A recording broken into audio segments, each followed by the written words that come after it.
Infrastruktura, cestna in železniška je absolutna prioriteta te vlade. Moji sodelavci, tudi sama, se bomo mogli zelo potruditi, da bomo to lahko uspešno realizirali. Danes vam bom pokazala, kaj vse bomo v naslednjih letih ali pa desetletjih, ker umeščanje v prostor traja kar dolgo, na področju železnic delali. Ljubljana-Koper. Danes bi mednarodni vlak po tej progi vozil 2 uri in 26 minut. Ko bomo vse te optimizacije naredili, bo vlak iz Ljubljane v Koper ali pa iz Kopra v Ljubljano pripeljal v 1 uri.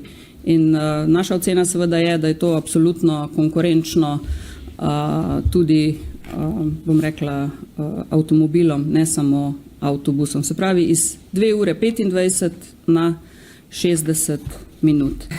Ljubljana-Kranj. Danes se z vlakom, ki stoji od Ljubljane do Kranja na vseh postajah, pelješ 31 minut. Ko bo optimizacija, kakršna je predvidena in bo proga dvotirna narejena, bo čas te vožnje 22 minut.